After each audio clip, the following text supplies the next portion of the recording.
And then there's Kanu Namdi. Whatever your opinion about Kanu, this is a fact the world can read. Nnamdi Kanu was adopted all the way from Kenya. Oh, my people, let us talk truthfully, seriously. We can't go on like this, and we can't keep pretending as a people. So you see, Nigeria has become a country where a bandit can give a quick notice to a people and they will obey. Sokoto is back in the news. Yes, an eastern local government area in Sokoto State is reportedly under fresh terror. You remember Bello Tuji? The gang that storms communities and will do whatsoever they want with the people, and the people will obey them and do exactly everything that they instruct. They don't petition. They don't do anything. They don't. They just wait and obey. This time, they don't wait for help anymore because they see that it will never come. These bandits led by this man will arrive and then carry their children away. The bandits, they thrive on spreading fear. Some reports around the Tadibale axis describe residents being ordered to evacuate within 24 hours. Hey, 24 hours with videos showing people leaving with their belongings. Let that sink in, let it sink. 24 hours in your own country, in your own village, your hometown. Not because flood is coming, not because there is some kind of natural disaster, but because Sojid is coming. So tell me, who is running Issa right now? Who is Issa's new leader? Is it Nigeria or Toji? And please don't insult us with the usual grammar. We are on top of the situations. You have always been on top of the situation, and on top of it you do nothing. Because really, what are you on top of? On top of press releases?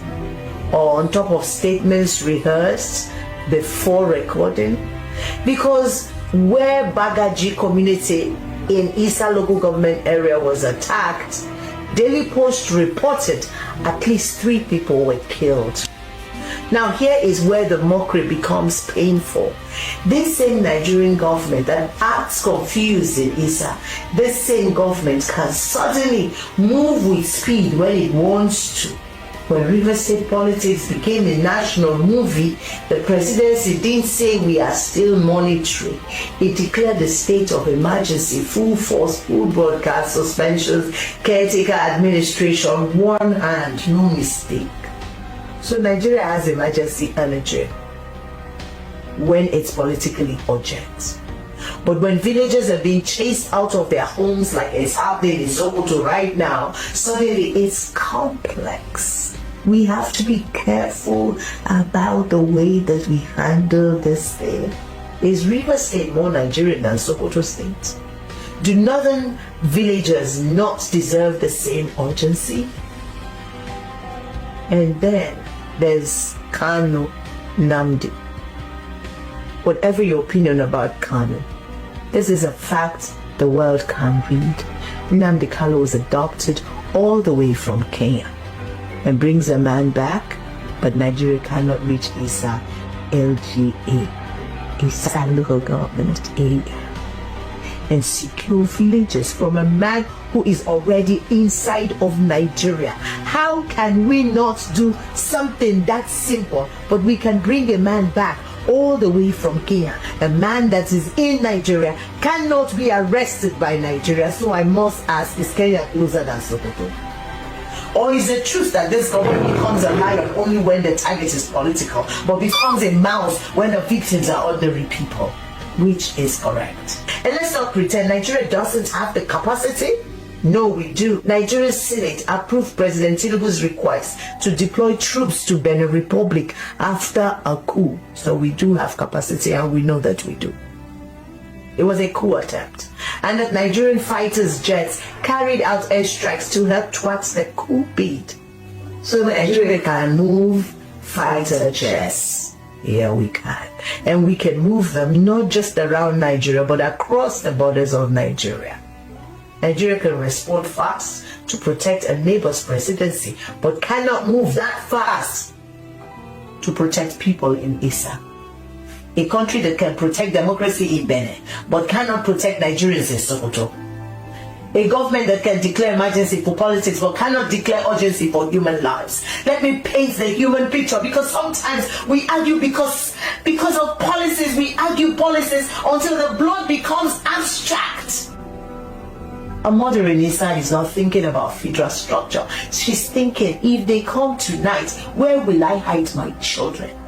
A father is not thinking about press briefing. He's thinking, how do I move my family with no fuel, no car, no money, just fear? When a man lives his entire life in fear, he becomes a thing. This is what government's negligence creates. A nation of people calculating escape routes instead of planning futures. And while all this is happening, what do we keep seeing? Convoys, tours, ceremonies, distracted officials, thank you tours, always busy, always dressed, always on ground. But never on ground where people are usually and actually bleeding. Is the presidency now a travel vlog? Is the commander-in-chief a commander-in-tourism? Or are Nigerians expected to clap for governance while bandits are doing the real administration of territorial control? Because Bello Turchid has been notorious for years, yet he remains at large. So again, how does a state keep announcing we are after them? We are getting closing up on them, while the same man keeps showing Nigerians that he is the one after us? What do we do? Because anger alone without action becomes depression. So my people, today it is Issa. Tomorrow it will be another local government area, and if we keep accepting a Nigeria where government is powerful in politics but powerless in protection, then we are signing a wicked agreement. Leaders will keep touring and citizens will keep fleeing. Sokoto is part of Nigeria. And if Sokoto is bleeding today, nothing stops another state from bleeding. It is one local government today. It might be your own local government tomorrow.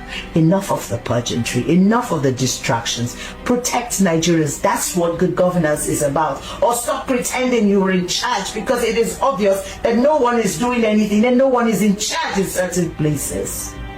My name is Hilda Dokubo, and this is the Oracle, and this Oracle will continue to speak.